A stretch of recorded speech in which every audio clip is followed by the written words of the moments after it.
Namaskar and welcome to Indian Diplomacy, show about India's foreign relations, India's important partnerships around the world, the ways in which India is engaged with key stakeholders to solve global problems, and also India's major challenges and how it deals with them in cooperation with important players. Viewers, in this episode, we are looking at a menace that has stalked India for a long time. It's a global scourge. This is terrorism. We are going to be looking at terrorism, the way recent trends have developed, in how they have impacted on India's national security, as well as the wider global context in which it's happening. And to take us through this discussion, I have a very special guest in the studio.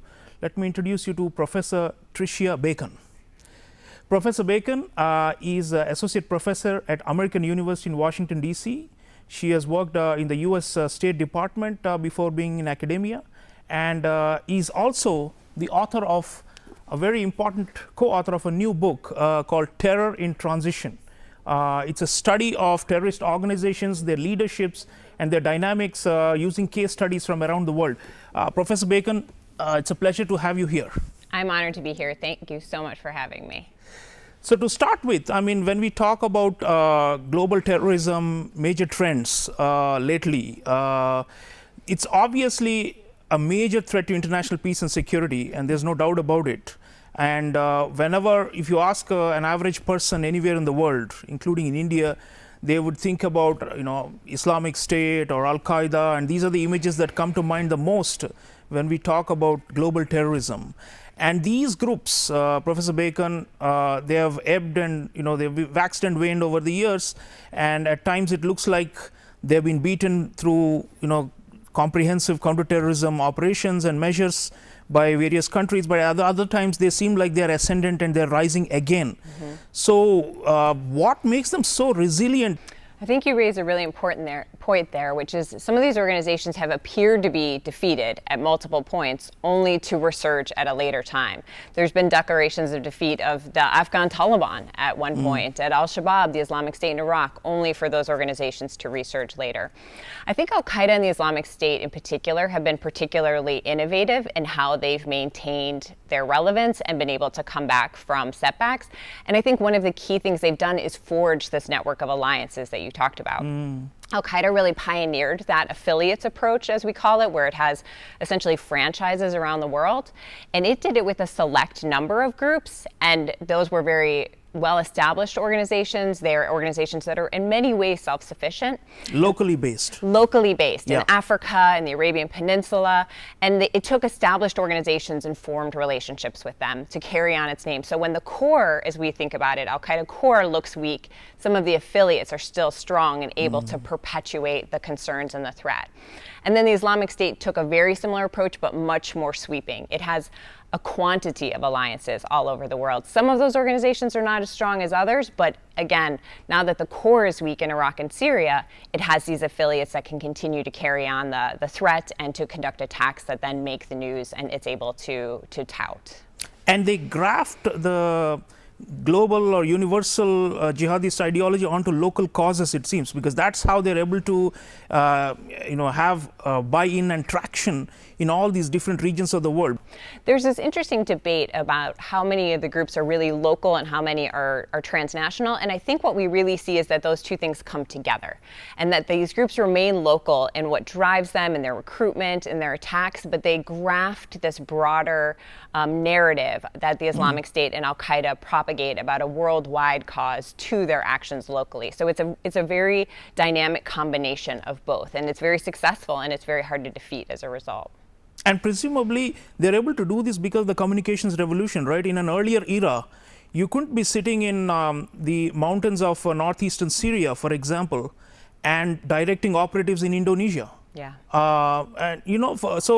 Now with in fact, the UN reports consistently point out to the use of new technologies by which they're able to exploit and break the traditional barriers of sovereignty and statehood and just penetrate societies and go very deep and radicalize young people. I think that's true. And I think the additional thing that social media allows them to do is take attacks that have happened locally and tout them to a global audience. For example, we saw attacks in the Congo that at one time or another would be occurring. But now that this is an Islamic State affiliate, the Islamic State claims those attacks. And so they get a much more attention and they have a much more terrorizing effect. So they can use it to radicalize and recruit and to tout the actions that they're able to take. Viewers, international cooperation is a very important element in counterterrorism, and I want you to hear India's External Affairs Minister Dr. Subramaniam Jaishankar speaking at a special briefing of the UN Security Council about the need for international cooperation and the lack of it, and which is a major problem. We'll continue after this small clip. The international community holds a collective view that terrorism in all its forms and manifestations must be condemned. There cannot be any exception or any justification for any act of terrorism, regardless of motivations behind such acts. We also recognize that the menace of terrorism cannot be and should not be associated with any religion, nationality, civilization, or any ethnic group. However, in spite of the progress we have made to tighten the legal, security, financing, and other frameworks to combat terrorism, terrorists are constantly finding newer ways of motivating, resourcing, and executing acts of terror. Unfortunately, there are also some countries who seek to undermine or subvert our collective resolve to fight terrorism. That cannot be allowed to pass. In our own immediate neighborhood, ISIL Khorasan has become more energetic and is constantly seeking to expand its footprint. This should be taken seriously. Events unfolding in Afghanistan have naturally enhanced global concerns about their implications for both regional and international security. The heightened activities of the proscribed Haqqani network justifies this growing anxiety. Whether it is in Afghanistan or against India, groups like Lashkar-e-Toiba and Jaish-e-Mohammed continue to operate with both impunity and encouragement. It is therefore vital that this Council does not take a selective, tactical, or even a complacent view of the problems we face. You as External Affairs Minister of India asking the international community not to be tactical or selective about counterterrorism. Professor Bacon, this, of course, at the highest level, if you look at the UN system as well as major multilateral and bilateral channels, there is a lack of sufficient cooperation, and as Dr. Jaishankar was saying, there's also a lot of politics wherein terrorist groups are proxies for some states. Terrorist groups also indirectly are abetted by some other states for geopolitical rivalries in order to settle scores or to just to repress the rise of a rising country. So these kinds of problems really, you could do a grassroots analysis of why counterterrorism may not be succeeding in a particular country or region. But then if you look at the global picture, there is clearly a need for greater cooperation and coordination, and that's not coming through, despite the fact that this the jihadist menace especially affects almost every stakeholder, but still they tend to view it as, this is not my problem, this is X's problem or Y's problem. And this is how I think we seem to be failing to come together as one international community. I unfortunately can't argue with the points that you've made and that you've outlined there. I think that perhaps in the immediate aftermath of 9/11, there was hope that there would be this broader global coalition. And even in the case of the efforts to counter ISIS, there was a broader coalition than we've previously seen for that kind of specific organization. But that is specific to an organization. And so in some ways, it doesn't take on that broader strategic effect. And I think that you're absolutely right that countries look at the concern about jihadism, but then they start to selectively look within that about which groups or which aspects of it are the greatest threat to them, and that the other organizations are not taken as seriously. So there isn't that kind of cohesive approach.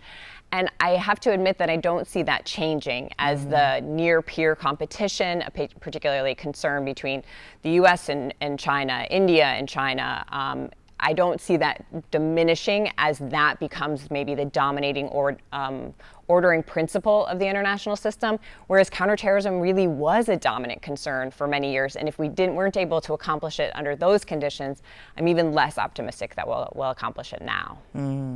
Well, it is a gloomy scenario and we have to be realistic about it. But Professor Bacon, the other question is about bilateral cooperation. I mean, you're right that the larger groups are not coming together on one page because of their internecine rivalries and contestation. But between like-minded countries, for example, US, India, you worked in the State Department. This is where I think there is potential a lot more. Yeah. So we are doing intelligence sharing. There's also defense cooperation. There are also joint exercises of armed forces to better hone their skills for counterterrorism operations, and I think they are, passing on tips about, locations and hideouts of terrorists, and in some cases maybe even joint operations to neutralize terrorists. So that is where I think it looks like the universal cooperation model is not there, but bilaterally with India, for example, US is a major partner now. Israel has become an important one, France, and a few other neighboring countries in the Indo-Pacific. So that seems to be going well, and perhaps that's the only realistic way forward. It does seem like this kind of cooperation, at least when we get down to the operational level, is much more a bilateral relationship. There can be these broader strategic coalitions that maybe have joint statements or that express certain sentiments. But when it gets down to the nuts and bolts of counterterrorism, that really does tend to be a bilateral, in part because it involves sensitive information and sensitive intelligence and sharing that information, sharing sensitive capabilities. So I think that is the primary mode of cooperation, is the bilateral cooperation. That isn't to say we give up on regional or we give up on a more global approach, but at the end of the day, that seems to be the core of counterterrorism efforts. US, India in particular, Professor Bacon, what all are we doing and what can the public know about it? Because we have, a 2+2 ministerial dialogue, we have a comprehensive strategic partnership, and counterterrorism is an important agenda point. It's not only counterbalancing China. I mean, nowadays people tend to think of US, India only in that frame, but there is also the threat of radicalism and extremism, and beyond South Asia as well. So what all are we doing? What more can we do? I think there's been a lot of progress in the US-India counterterrorism relationship when we look over the past 20 years. There's been certain pivot points. 9/11, of course, is one. The aftermath of the 26/11 attacks that have really brought the two countries. American citizens were killed. They were victims. Absolutely. And the FBI deployed here and tried to assist in the investigation. My understanding is very effectively. That was a very effective working relationship. And so there does seem to be good link-ups with the State Department and the Ministry of External Affairs, with the FBI and with the internal services here, with our external services. It seems like there is good link-ups at the different organizational levels that work on these issues. And some of that are broader working groups, and some of those are the nuts and bolts of sharing intelligence that's of mutual concern to the two countries. So I think this is a bright spot in the relationship. It's not one that maybe gets as much attention, in part because of the rise of the concern about China and the alignment there, and in part because of the nature of some of this cooperation just being fairly sensitive. So I think sometimes this is underestimated as a pillar in the relationship, but I think it has become that, perhaps gradually over time, but it has become such a pillar. Yeah, viewers, there was a time when there was a lot of hand-wringing in India that the US is not doing enough to curb the Pakistanis who sponsor cross-border terrorism. But I think now it's nuts and bolts. What Professor Bacon is talking is very important, and that's actually the way forward in terms of practical action to counter and liquidate terrorists. But also important is the regional context, and this of course complicates matters because the US has relations with other countries in the neighborhood, in South Asia. And there was a lot of disappointment in India when the Americans left Afghanistan in a very chaotic fashion. It was a disaster. And ever since, there are a lot of skeptical voices in India that the US just doesn't do enough for us, and it's a self-interested actor. But I suppose so is India, and so is every country. So within the realms of possibility, can we forge a broader counter-terrorism coalition, you think, or can we will it have to be limited just to the bilateral? Because there are countries in the region like Bangladesh that are affected. Sri Lanka had major ISIS attacks just a few years ago. Places where you wouldn't think Islamist extremism or jihadism is a problem, it's cropping up. And the region remains tense. Maldives, a small little island nation where there is a significant number of young people who've gone to Syria and Iraq to fight and have come back. So American strategy to the region at the broader South Asia level, perhaps there's more we could do collectively. I think there is more that we could do collectively, but I do think that reality is tempered by the shift in the United States to focus less on counterterrorism and more on this broader strategic competition with China. And in fact, that is one of the main reasons the United States left Afghanistan in the manner that it did, was that it wanted to take this step to focus more on China and to extract itself from the commitment in Afghanistan that had really consumed a lot of US resources and attention. And so I think that there is an important place for counterterrorism in the region going forward, but I don't think it's going to be the top priority to the degree that it was in the intervening 20 years because of these broader strategic dynamics that have changed. And on that, Professor Bacon, many countries have kind of marginalized or reduced the salience of terrorism in their national security strategies, the US itself being a case in point. And increasingly the reversion to traditional conventional geopolitical rivalries seems to be a bigger priority. So are we committing enough resources or attention that this problem requires? Because there has been a backlash against excessive counterterrorism. People saying that you've been obsessed with it and get out of it now. You have to counter China. So do you think there's still enough attention and resources being given to counterterrorism, or should we be doing more?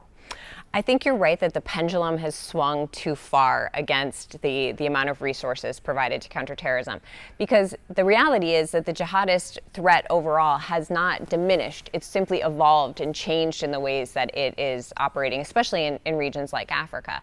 And one of the things to remember about counterterrorism is if a major terrorist attack does occur in the United States, and it does occur in India, that will derail the efforts to focus on China, because there will be a reaction and it will have to consume the resources in order to determine what happened, to respond, to prevent future ones. So making sure that counterterrorism remains enough of a priority, that prevention is at the forefront, while understanding that there's this broader strategic shift, is a very tight balancing act for both the United States and India to play. And I worry a little bit, at least in the United States context, that the shift away from counterterrorism means we may not have that balance quite right.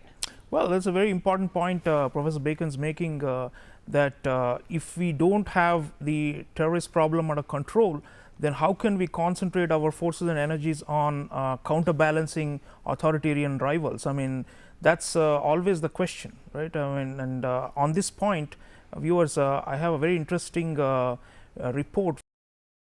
Motion in the UN to designate Lashkar-e-Taiba terrorist Abdul Rehman Maki as a global terrorist. Jaish-e-Mohammed terrorist Abdul Rauf Bazar was saved from sanctions in August.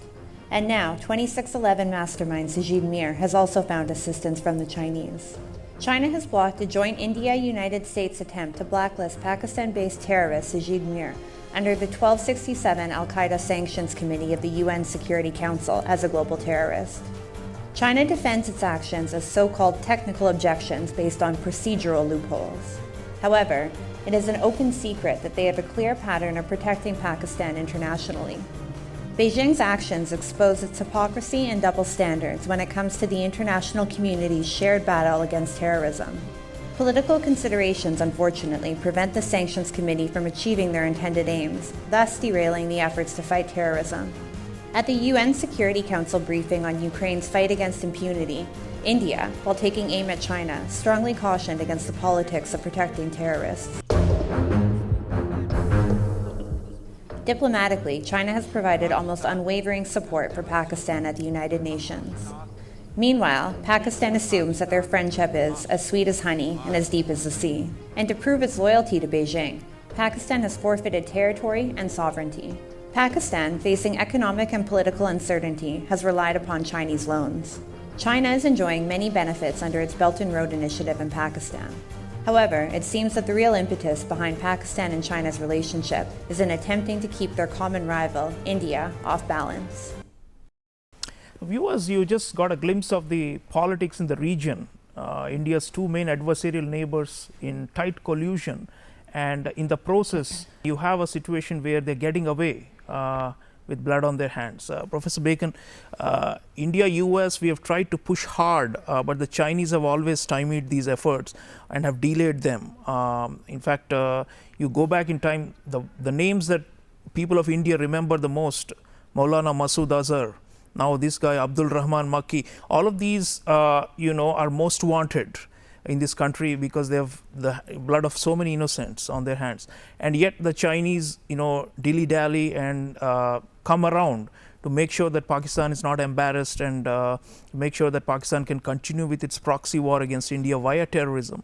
So this collusion has become a major point of in fact contestation between India and China, because they have a broader rivalry, but on this matter India's sovereignty and territorial control of Kashmir is at stake, and which is being challenged by terrorists from the Pakistani side. So this is where, your thoughts on what can India do about this? We've been protesting to the Chinese, we've shared evidence, they've asked for more evidence of a proof of Pakistani terrorists, we've given them enough evidence, but still it's a cynical game, and at the end of the day, I think the Chinese are pretty happy with the way things are because they don't have a direct threat from Lashkar-e-Taiba or Jaish-e-Mohammed. And so I think their notion is let the Indians, remain in trouble as long as the Pakistanis can keep them in trouble, and that way we can check India's rise on the world stage. I can't argue with that interpretation of events. I think that the positive thing I would say about this is that there is an area of US-India cooperation in trying to move the UN Security Council on this, but I actually don't see a lot of room for maneuver here by China. I think it's committed to this position. I think there have been moments of intense political pressure after attacks that China has briefly shown a willingness to provide some support for these, but as a general policy, it is going to protect Pakistan from these. And I'm not sure that this is a question of how much information China has. I think this is about those broader strategic concerns. At the same time, I think China has facing some pretty serious security problems in Pakistan. And it, of course, is deeply concerned about its own potential for extremism. So it is trying to take that segmented approach that you and I talked about at the beginning as unproductive, fundamentally, where you try to slice up the militants as ones that are acceptable and ones who aren't. And ultimately, as we see with the security situation in Pakistan, that can be a very self-defeating policy. Even in Afghanistan, after the Taliban takeover, it seems like the Chinese had some kind of a deal saying that you don't, export terror into Xinjiang and to the rest of mainland China, and in return, we will try to work with you. But it doesn't seem to be, so the Chinese seem to be playing with fire as well, because they've got some of these dreaded groups that can come back to bite the hand that might feed them. And like you said, many of their projects in Pakistan under the China-Pakistan Economic Corridor have been bedeviled by terrorist attacks. Chinese nationals have been repeatedly killed in Pakistan in large numbers, and terror attacks against Chinese citizens in Pakistan have become norm. So in spite of that, it looks like they're not able to see. Ideally, we would like China and India to cooperate jointly to wipe out this menace, but it's not happening. No, it's not happening. And as the level of competition increases, or at times when the level of competition increases, I think it's even less likely to see that be the case. I'm not sure that the United States or India has the levers that are needed to dissuade Beijing of this policy. So I think this is an area where we share interests, but we lack leverage to change. So to conclude, Professor Bacon, this threat in South Asia and beyond, what is your assessment? It seems to be on the rise. The UN reports after the fall of the recognized government in Kabul, especially, the fallout is huge. and ISIS has become much stronger and more active now. Its branch here in this region. So going forward, you see that what is the trend line you see for this decade going forward? I think given the logjams with the geopolitical rivalries that we spoke about and the inaction of some vested interests, looks like at the end of the day, internal security and counterinsurgency, counterterrorism, which is within our control of the affected country, that probably is the basic bread and butter of counterterrorism, right? Because there's a limit to how far the international community can help India, because we have to help ourselves, and we have taken a robust counter-offensive measures against Pakistan after major attacks in the Narendra Modi era. So more such probably actions is the need of the hour, because we can't actually rely on this unstable international configuration beyond a point. I think that's true. I think there's two dimensions of counterterrorism. One is the defense, of the ability to protect your territory. And I think the United States and India have both invested significantly in that. And that has helped explain the relatively few significant terrorist attacks in recent years. And the other is to weaken the capability of the organizations that seek to attack you. And in the case of groups like Al-Qaeda and ISIS, we do see some diminishment of capability. But on the other hand, we are in South Asia, in a region where you have two states that provide safe haven to terrorist organizations, in the Afghan Taliban and the Pakistani government. And that creates an environment where it's very hard to maintain a reduction in the capability of organizations. When there's safe haven to meet, Guests to of the train, state. Yeah. yes, that provides something that is that really no other region has. Although we do see, of course, concerning developments in other regions like Africa, there's no other region that has the same configuration as South Asia in terms of having that degree of safe haven for militant groups. Absolutely. So viewers, state-sponsored terrorism remains a persistent challenge for India's security. And what this discussion brings out is international cooperation does bear fruit and is necessary, but then there are, in a self-help world, when you are attacked, you need to take robust counter-offensive measures of your own. Professor Tricia Bacon, thank you so much for sharing your insights with the audience. It's been a pleasure. It's been an honor to be here. Thank you so much. So folks, think about terrorism and counterterrorism in all the dimensions we have laid out for you. It's a complex issue. It is going to be a dangerous decade, the way it's shaping up, especially after the return of Taliban in Afghanistan. And so we've got to be on the watch out and never get complacent. As our Prime Minister says, this is an evil we have to fight, and it's a struggle we have to wage consistently and over the long term. I'll see you again next time with another episode of Indian Diplomacy. Until then, take care.